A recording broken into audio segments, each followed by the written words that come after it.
TGIF, everybody. How's everyone doing? Hey, Dale. Hey, Ryan, how are you?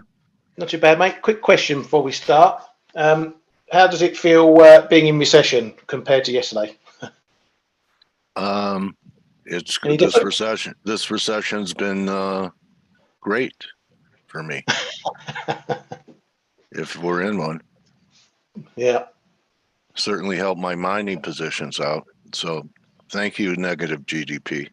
Happy days. Yeah. So, I'd say also one of the big, shockers for a lot of people is what happened to yen. I know you wanted to sell it up there at 138, and yesterday Kman was talking about, there was some support and maybe we'll get something like this.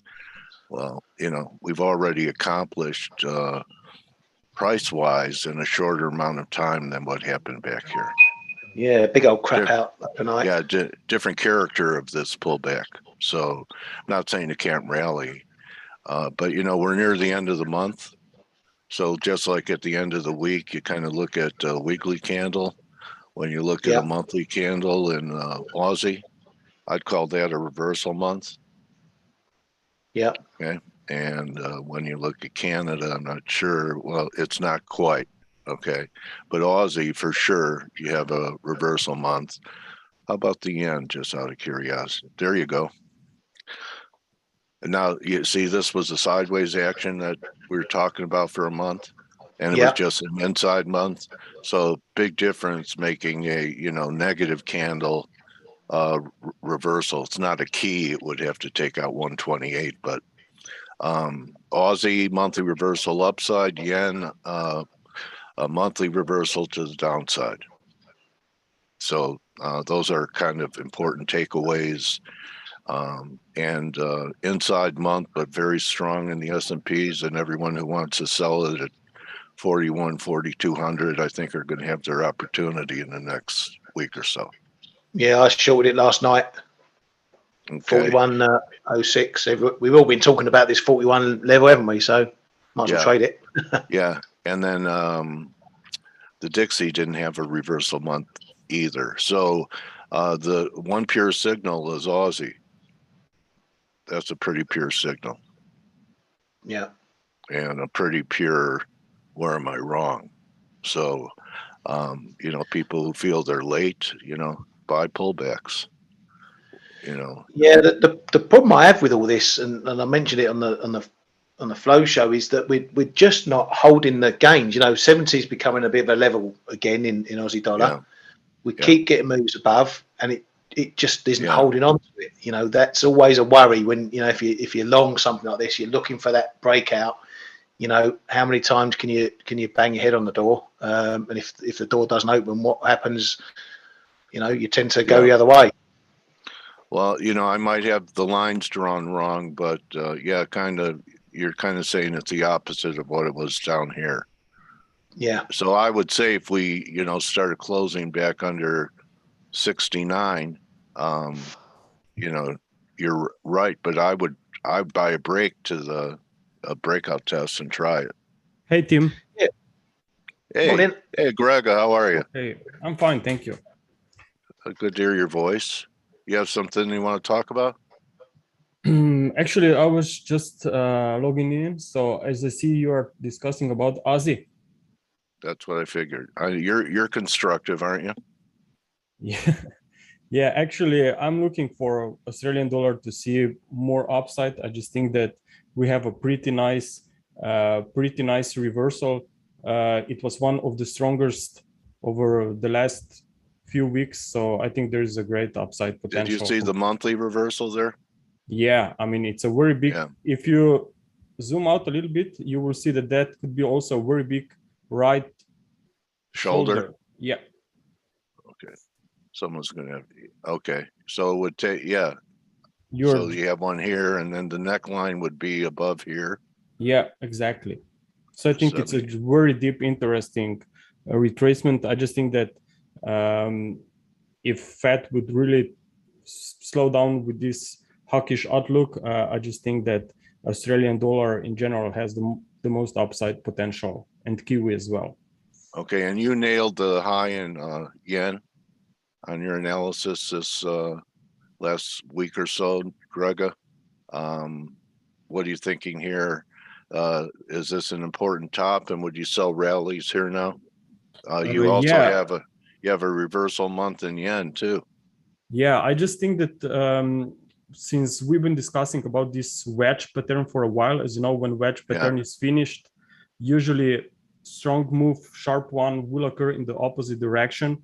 So I'm looking for 131, and then the next very big level should be 126, which was also end of the May levels. So I think that this dollar yen consolidation could take some time to unfold. And maybe even into September time horizon or so. So I think that there is more downside coming. Let me also acknowledge that in here you were looking for 4,100 in the S&Ps. Yeah, I think. Yeah, and I think that this weekly close should be very important. I also see German DAX turning higher with leading diagonal from that low. So it looks like a very constructive bottom here. At least we could see a rally towards 14,000 on German DAX, and I believe this could be very supportive for the euro, which is lagging quite a lot compared to other currencies, especially commodity ones. But I think that that disparity on the euro dollar will not be easy to break just yet, in my opinion. We could rally further. Okay. That 103.20. It definitely, it definitely held breaks. We couldn't even achieve 61.8 on Fed day. It was close, but almost there. And then they tried to hammer it yesterday, and it came all the way back after GDP. It's acting resilient. What do you think? Maybe I think people aren't going to embrace the euro, Greg, until we get over 103.5. Yeah, I'm looking for a 103.20. That was, I believe, also that lows from a few weeks back. That's what So technically, of course, trend is still down, but at least in the short term, it looks like that we could rally. We could rally more. So we had this low, right? So it was a big breakdown. It was a new 20-year low here. So yeah, maybe retest, and then let's see what follows next. Okay, buddy. Well, good to hear from the Wizard of Waves. And Kman, you're around today? I am extremely around. Good early morning, TGIF. All right. So I was just listening to wisdom and wise words. The Wizard of Waves. Yeah. You know that, right? So yen, did we break the back? Remember yesterday I was saying it was the first time that we could have a 2-week reversal, which is, just a simple way of counting back 2 weeks and see if we're closing under that finish from 2 weeks ago, and that's happening. It's happening, and it happened in a pretty violent fashion, right? After Fed plus GDP plus end of month plus, and but then we were talking about in the flow show, we are hovering around. Well, we actually broke just below, but then we're back above now, which is the top of the daily cloud, which the Japanese are really watching very, very closely, and that's around 132.90. So we will. It's going to be important for the close of the week and going into next week events with the NFP. So that's going to be quite important. 132.85.90. Keep that in mind. The underside is around 130.90 right now, but it's going to be important to see if we enter the cloud, what the Japanese investors are going to do with it. So what was the source of the selling? Just so many longs, it didn't take much to create a liquidation break? Yeah, I think the ones that we were showing there around the 135.80, 136.15, once that was broken, it was going really fast. And that plus I guess some longs closing. the sorry, the Japanese have started to use their budget to counter high energy costs, so they've been paying out. And dollar yen actually accelerated to the downside. I've been rechecking it, accelerated to the downside once that news hit the wires. So that has something to do with it, plus the end of month stuff. But I repeat, it's going to be an important level around 132.90, the close of the week, and how the week will open next. Okay, I have a question for Grega on the 10-year. So, you know, it looked like we had a pretty important breakdown, but there's no follow through. What are you thinking of on rates here, bro? Grega? Yeah, I'm here. Okay. Yeah, like I think that see that chart, how it broke down, everyone had that line there. That neckline, yes. And even if we are in a wave C, right, meaning that there will be a limited weakness, well, wave C should still be very similar in length compared to wave A. And in that case, I see room for 2.3% around there. So yeah. Okay. You have this moving average. Which one is it? That's a 200. Yeah, I mean, quite important. Okay. So I think that, yes, we could go deeper from here. But as Kman said, I think that weekly close price will be very important today as well. So because it's Friday, so we'll see if we manage to stay below this neckline. I think that more damage is coming for the US dollar. And, you know, Bitcoin held where it had to on this pullback, didn't it? Yeah, and what's interesting about Bitcoin or cryptos in general, that advanced AMD stock, right, for graphic cards, has actually managed to make very nice and clear 5 waves up from 71. So this technology sector is quite important for cryptocurrencies. And I think that Bitcoin, in such case, has more upside potential. Coin market cap has managed to move back above 1 trillion. So I think that there is room for more gains on cryptos as well, while the US dollar, obviously, which is the main story here, is headed lower. Okay. All right. And Stel, I want to tip my hat to your silver buy last week. You took a day or so of heat, but where did you buy it? 1850? 1880. Okay, nice. Good morning, Coach. Nice to have a buck lead on it here. It's better to be it's better to be lucky than good, I always say. But you know, it's good to get the timing right. But yeah, I think the you know, this shift. Okay, it's not a complete shift yet, but the Fed definitely gave us something different, which I didn't expect, to be honest. But so I think this is changing everything. I still think yields are driving everything. And 270, you were talking about 10-year US, 270 is a huge level. We went down below it momentarily. We're back up again. It's clearly going to fight with this level for a while. And I agree with Greg. If we break lower, then we're going to head towards 2%. Equities are going to scream higher. You know, we've seen this movie over and over again. And hopefully metals are going to follow. But I'm not entirely convinced yet about this yield move. I don't know if you discussed it. I joined like 3 or 4 minutes after you started. We had some pretty good Eurozone data. CPI beat expectations. GDP beat expectations. So GDP 0.7% quarter on quarter against 0.2 expected. And CPI 8.9% year on year compared to 8.6 last print and expected. So it's still going. Inflation is still going in the you know, is it the right? Is the wrong direction? It's the wrong direction, but yeah. And GDP is surprising to the upside. So you know, are we close? Maybe we rally first, and they'll make this not be so important. I don't like that there's no follow through. Yes. After a big breakdown, but you know, there is something that really made a turn, and you can't ignore this.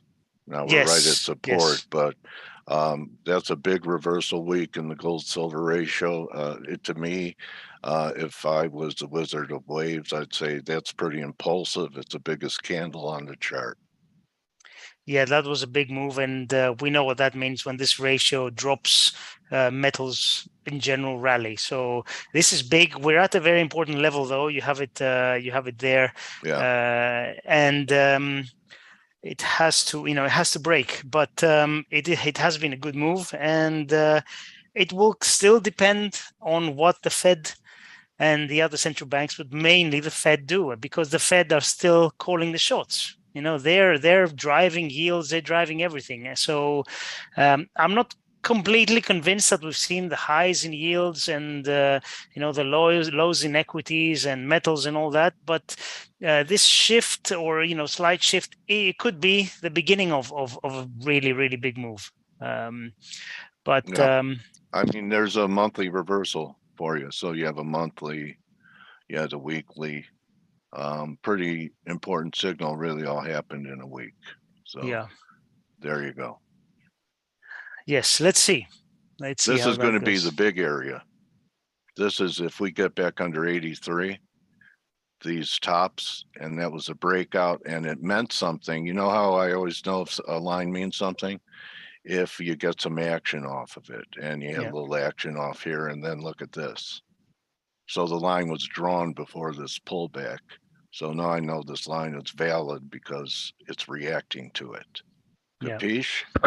83, I think you're absolutely right. Is a very, very big level in this. Okay, so in this ratio. just a little something from Coach. Draw your lines, but if the market doesn't react, you don't get any kind of action. Doesn't matter if it's up or down.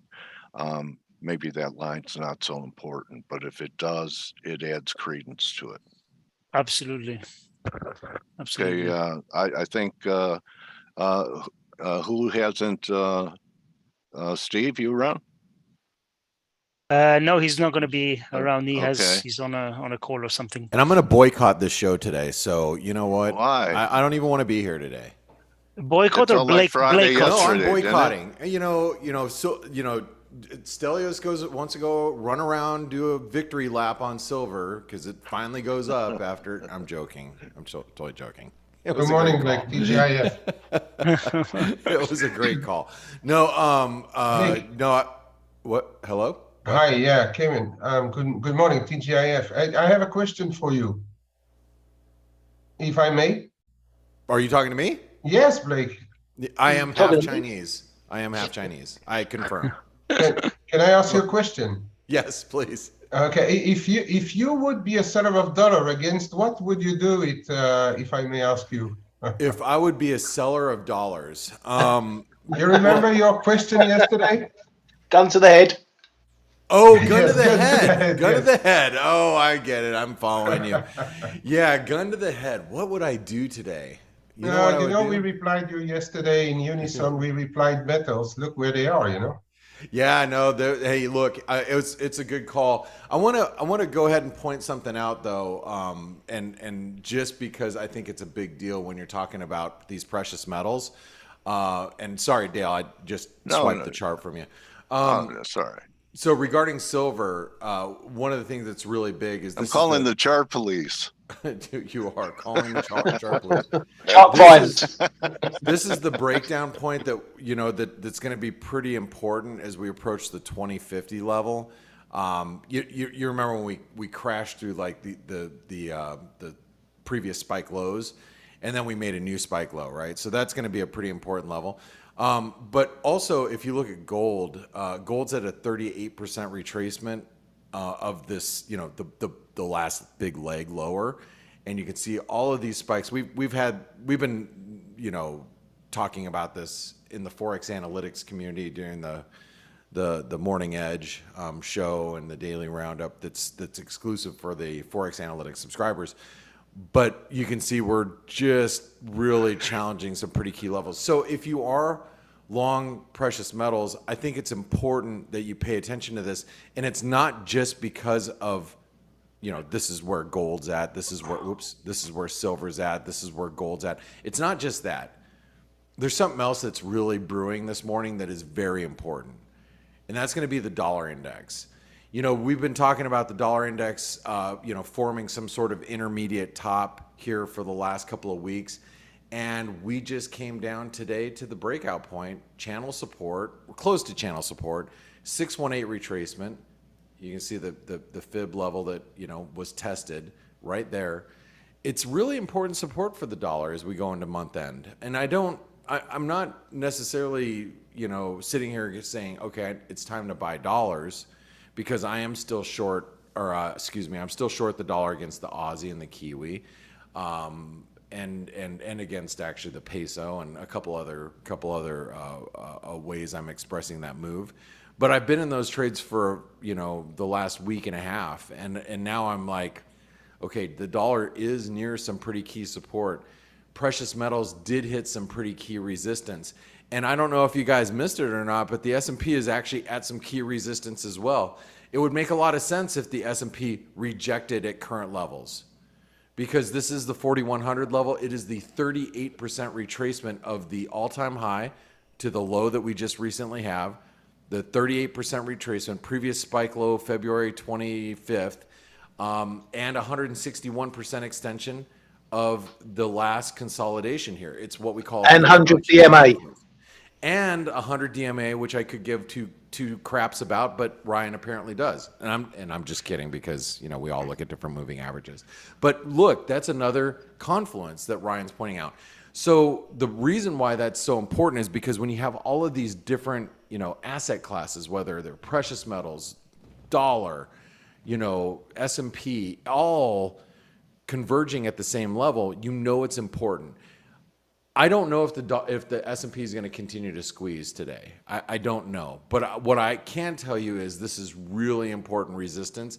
And if we can't build on the gains going into the end of the month, then, you know, we're going to have a little bit of a problem with the markets, with other things, you know, not just the S&P, not just stocks. It's going to be the dollar, you know, gold, silver, and probably cryptos at too. I mean, hell, I don't know if you guys, you know, I know Grega, and good morning, Grega. Good to see you. Hey, man.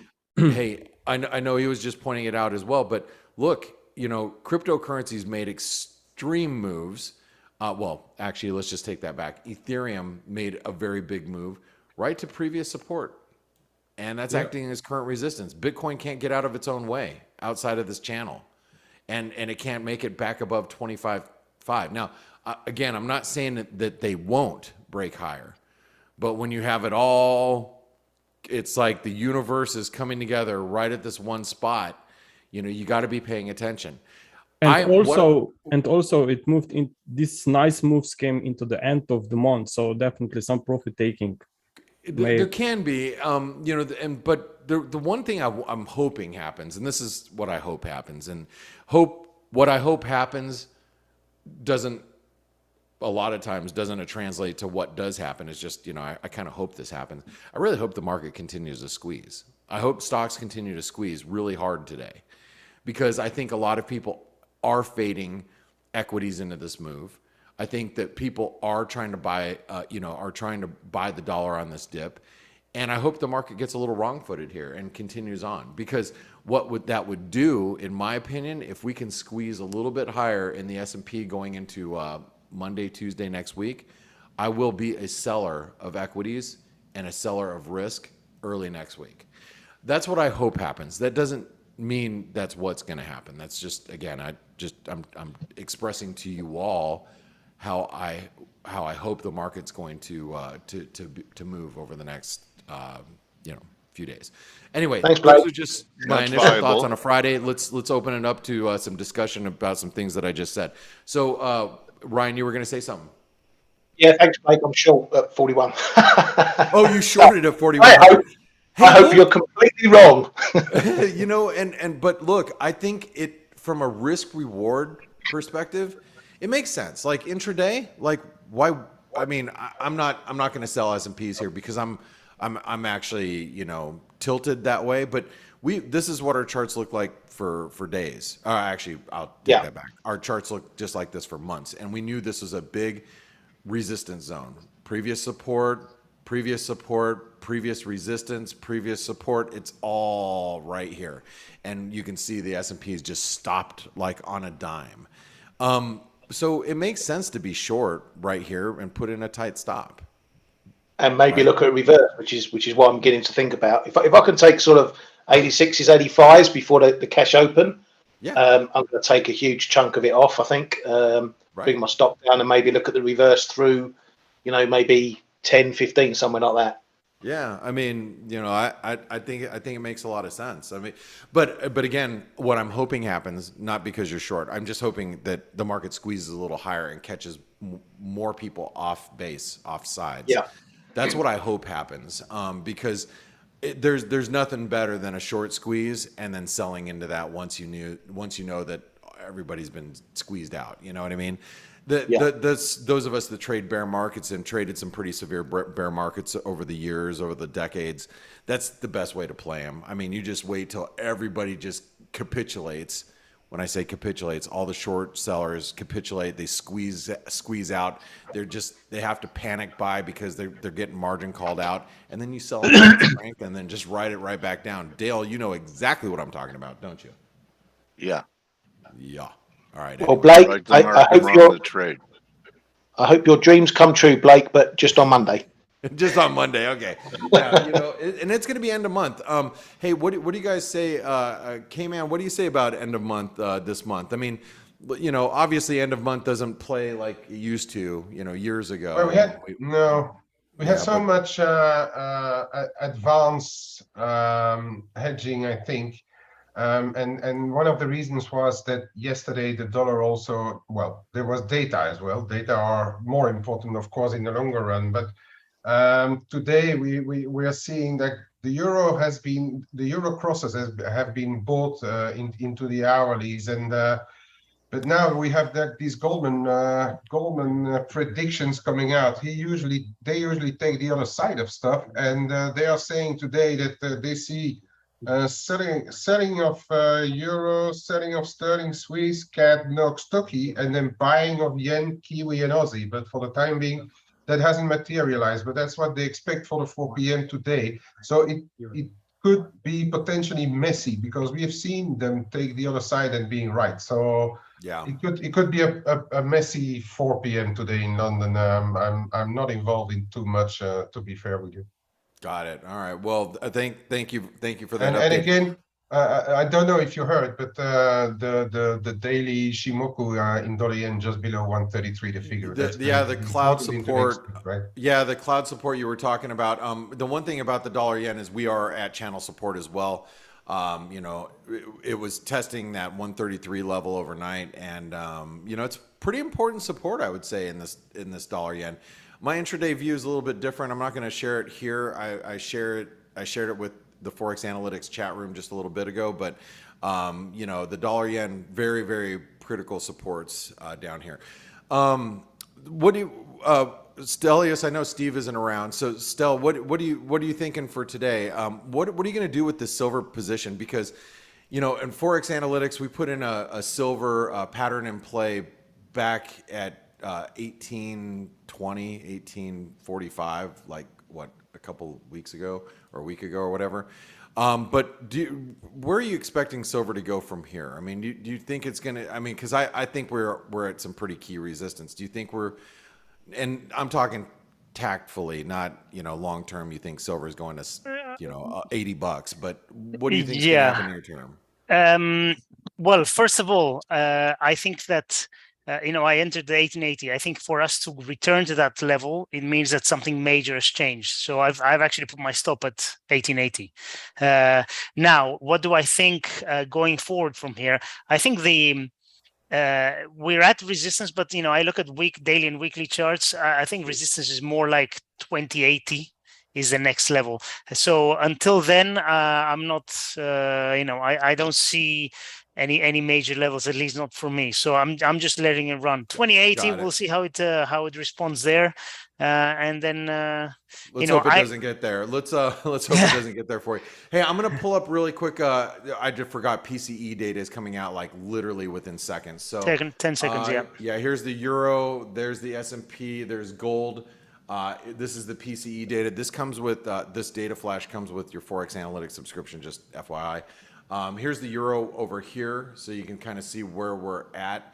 And let's see this data. Canadian GDP better than expected. Oh, wow. Look at strong data coming out because we're seeing a spike higher in the dollar. Gold's coming down.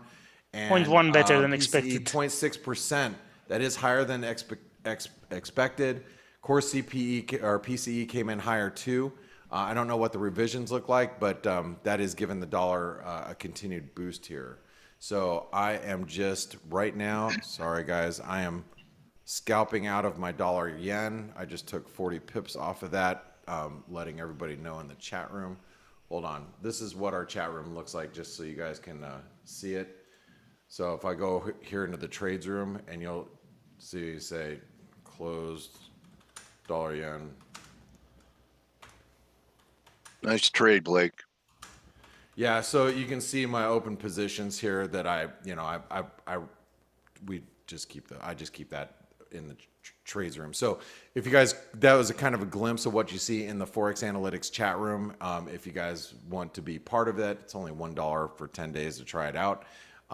You should try it out. It's that's where we're at all day long. Thank you very much, Dale. And one of the other things that I just did is I just picked up some more Aussie dollars on a bid. So, and if you want to know why I did that, well, all you have to do is go over here to the Aussie chart and realize that we have been in this channel literally for the last several days. And we're above the breakout point in the descending wedge.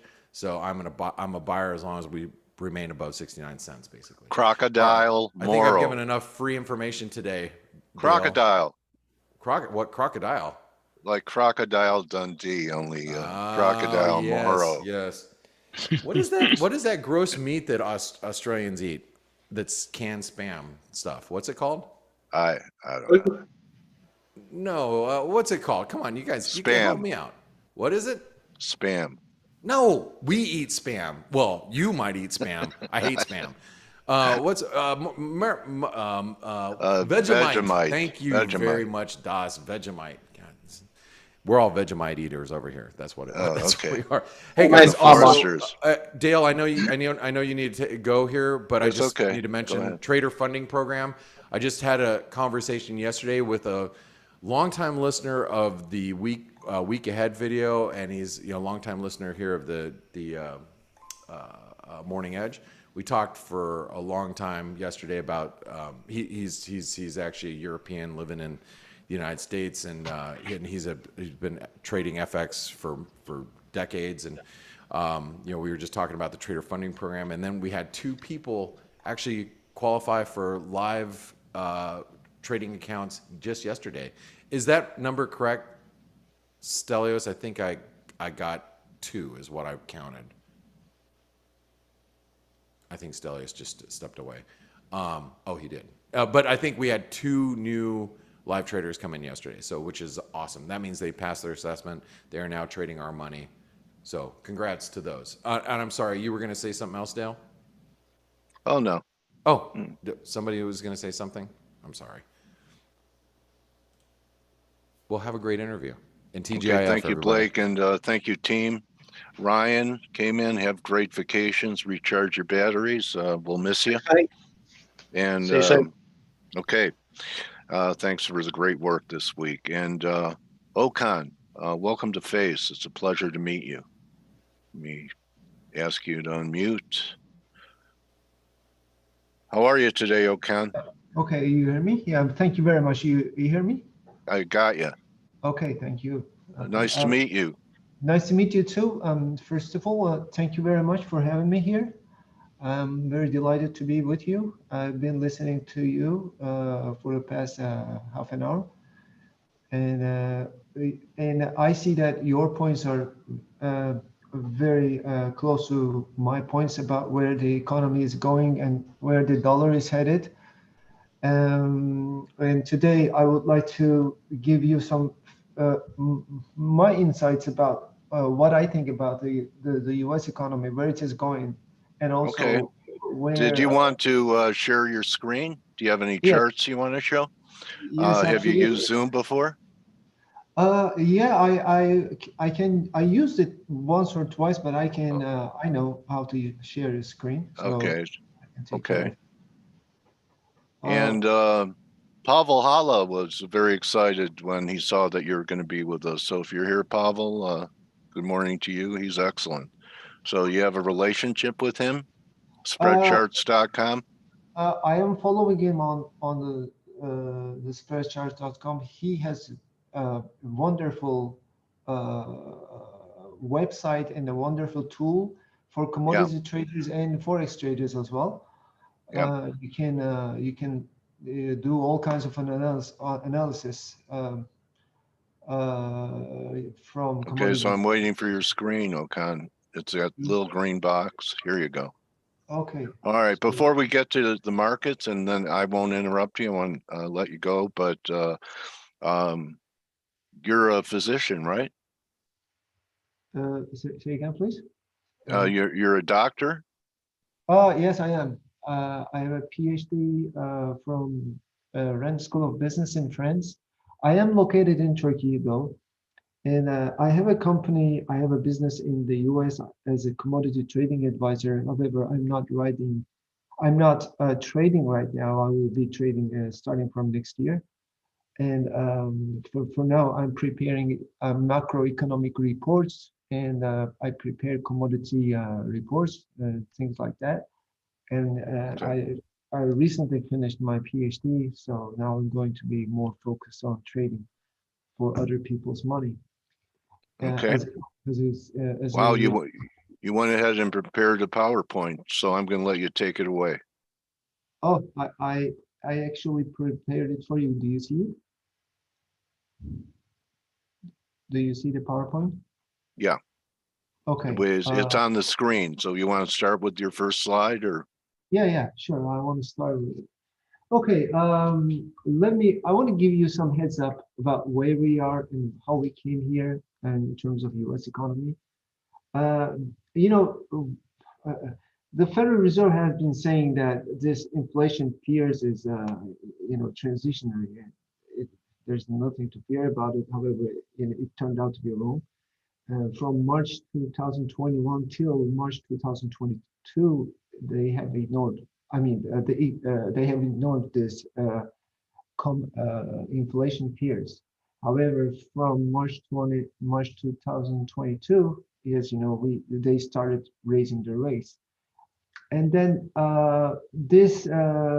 then where we are right now is that today we are above 7.1% above the inflation target. So we overshot this inflation target, which is a very bad news.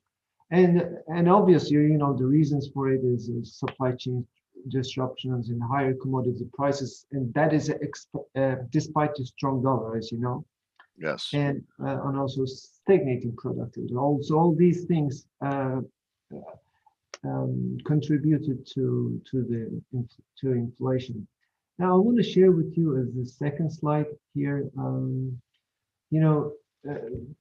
This slide is showing you the U.S. Growth rate versus the non-farm labor productivity. You see, in the last couple of months, the productivity has been going down, and this is not a very good news in terms of where. No, because wasn't it productivity that restrained prices? Well, good productivity. Yeah. This is general productivity from non-farm payrolled people. Yeah. That means that for people are producing less, more goods, less time. Yes,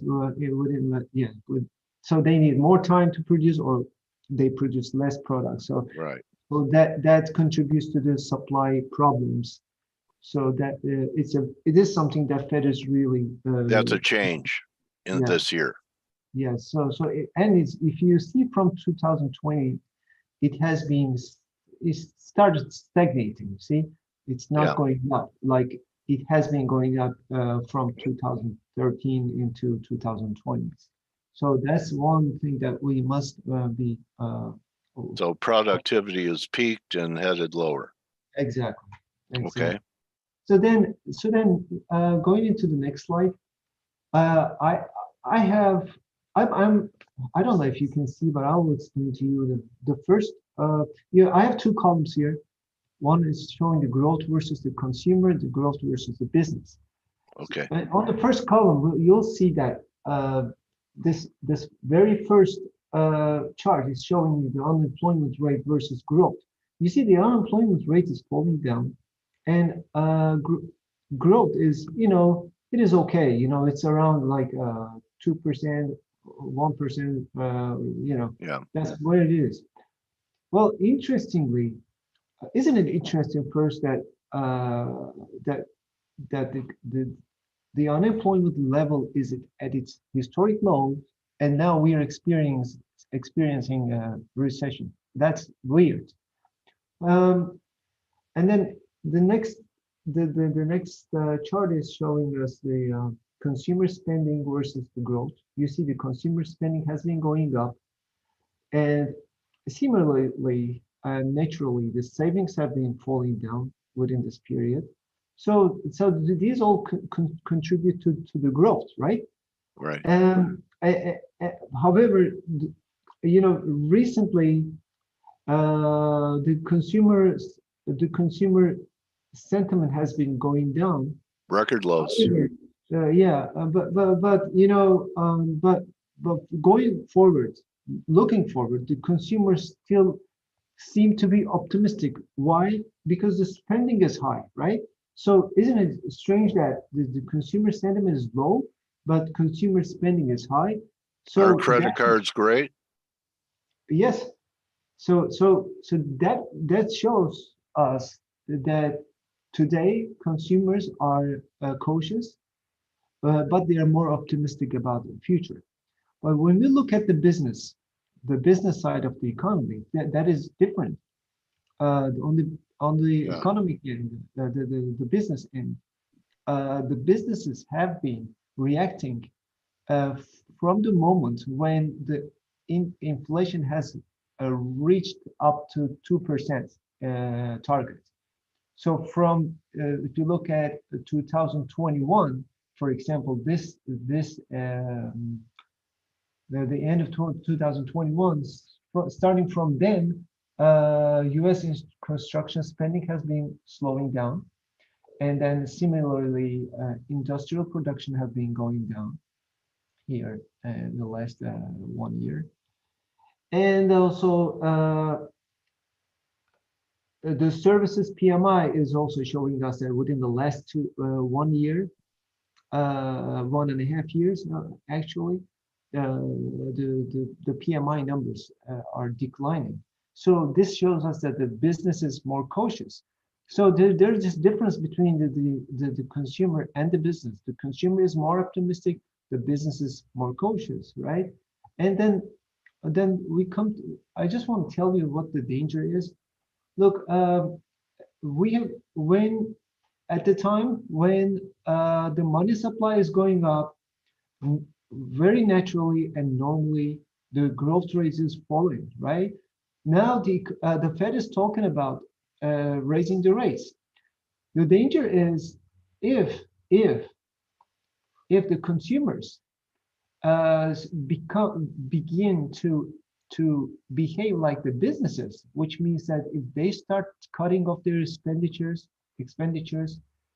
and begin to start savings. So in that case, I don't know how this growth rate is going to look like. I think that this growth rate is going to be more under pressure.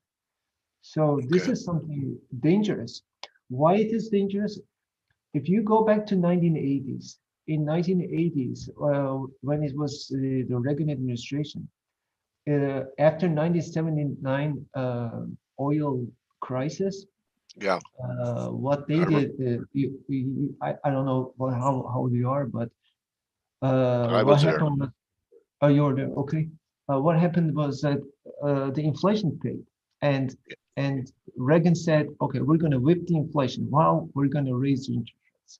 And then after 1982, after they raised the rates so too much, too high, what happened was great recession, like a long-term recession. So we had some bad times after 1982.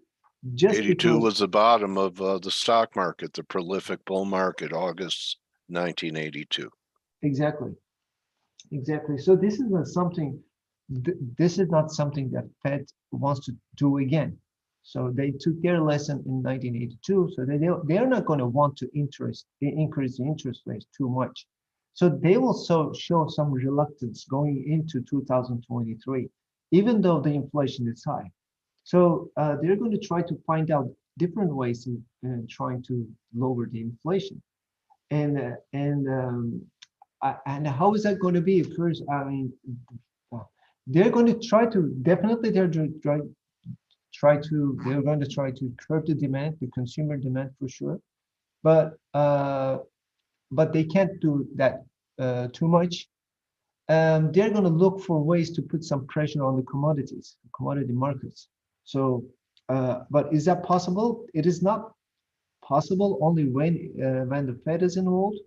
It requires a lot of Pain. yeah, it requires a lot of things to do from the government level. Not only Fed can do it, and Fed is only printing dollars, but it's not producing commodities. So my belief, I think that yes, the dollar is strong. However, we are approaching to the end of dollar strength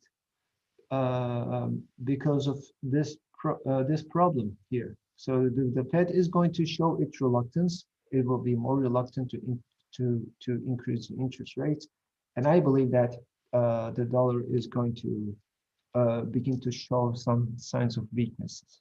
Okay, will it be a correction in a bull market, or are you looking for a secular turn? In the stock market, in the dollar. Oh, well, I think that is going to need to be a sustained dollar weakness. Okay. Otherwise, the stock markets cannot rise. Okay. So the next sacrificial lamb is the dollar. I've been talking about it for a while to make things look all right.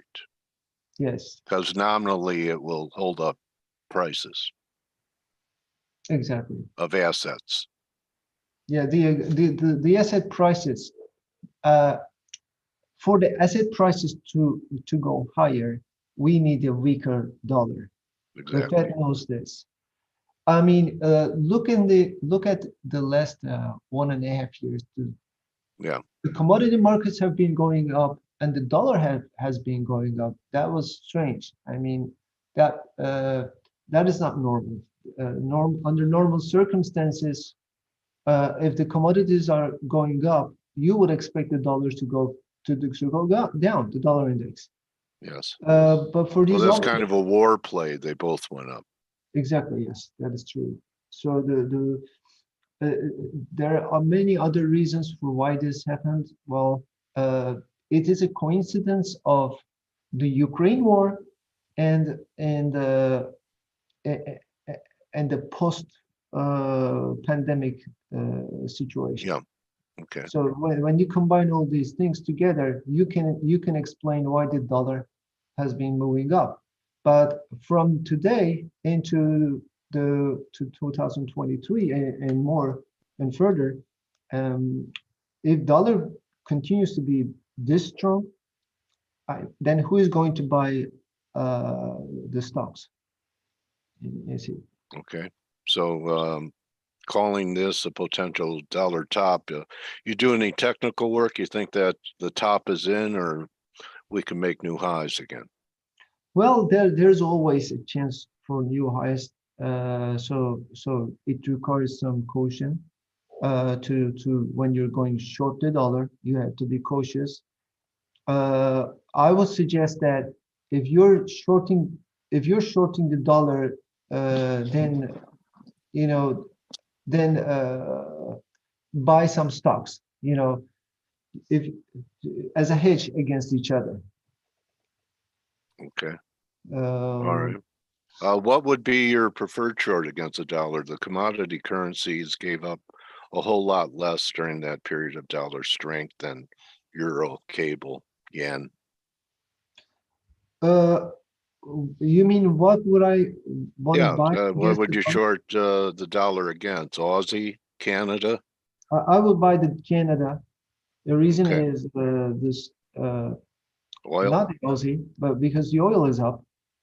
See, the oil's strength is going to last longer. Why? Because the commodity, the oil producers need to invest in production. So the higher commodity prices, the higher oil prices will remain for some time. So the Canadian dollar is one currency to buy against the dollar. Okay. All right. And then one more thing I want to express to you. This is kind of different. This chart here is from spreadcharts.com. This is the chart that Pavel has shared with me. Very interestingly. You know, as I mentioned to you that I would like to, I am more towards shorting the dollar. And if when I short the dollar, I don't buy other currencies against the dollar. You just trade the dollar index? No, I look at the dollar index as an indicator of where the dollar is going, and then I trade the commodities. Okay, got it. That replicates the dollar position. And one of the positions that that I worked on, and Pavel helped me show. I mean, Pavel helped me develop this chart. He sent this chart to me on the Twitter, and this chart, the chart on the top here, is basically showing you a position where you're buying the nearby crude oil and selling the 1 year maturing crude oil, which is a calendar spread of the crude oil. And then at the same time, you are selling the nearby gasoline and buying the 1 year delivery gasoline. So this is a spread of a spread. So this is a spread of calendar for the crude oil and the gasoline. So here there is a correlation between. Do you realize that there's this interesting correlation between this position and the U.S. dollar index? So when this trade, I mean, when this foreign leg position is rising, the dollar index is falling, and when the dollar index is rising, this position's return is falling. So there is this negative correlation between the dollar index and these two foreign leg positions. However, strangely, starting from the March or February or March of this year, both of these charts have been going up. The dollar index has been going up, and this position's return has been going up, right? And this is not normal. So in this situation, as a person who is dollar bear, and assuming that this correlation will turn to negative as it was in the past, what I do is I'm following this strategy where I buy the nearby crude oil futures and sell 1 year delivery of crude oil futures, and then sell the gasoline futures of the nearby futures, and then I buy the 1 delivery gasoline futures. So when I do this strategy, when I follow this strategy, I am kind of acting as a dollar bear. Okay, so this is basically what I wanted to talk about. And one other thing you can do with commodities, if you want to sell the dollar, if you want to trade as a dollar bear, what you can do, you can sell the gold and buy the silver. Let me show you. For example, here there's a chart. Yeah, the gold-silver ratio. Yeah, the gold-silver ratio. Look at the gold-silver ratio and the dollar index. They are moving all together. I mean, generally, they like to move together. And well, sometimes in some cases, they don't move together and when this happens, this is an opportunity for you to actually trade, not the dollar itself, but to trade the gold-silver ratio. It had a pretty negative week this week, failed a little bit under 50%. So are you negative this? You would sell the gold-silver ratio or buy it? I will, as a dollar bear, I will sell. I will sell the gold, buy the silver. Okay. And look what happened in the last the last 72 hours. Only yesterday, silver went up by 7%. Right. And the gold, well, gold went up, but the golds didn't perform that well. And then within the last 24 hours, the dollar fell and the stocks rose. Okay. So appreciate your perspectives. And have you done many interviews before? No, this is actually the first time I have this kind of an experience. I really well, you like did great. Thank you very much. Do you want people to, do you have any kind of business model? Do you want people to follow you on Twitter? Why are you on social media? And where should people, if you're interested in having them contact you, do it?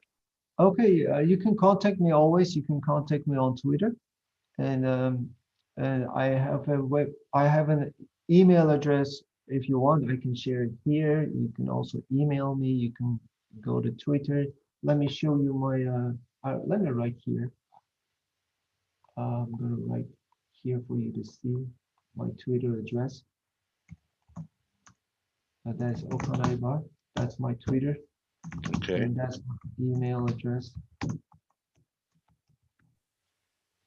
And going into the future, starting from next year, I will have this website activated.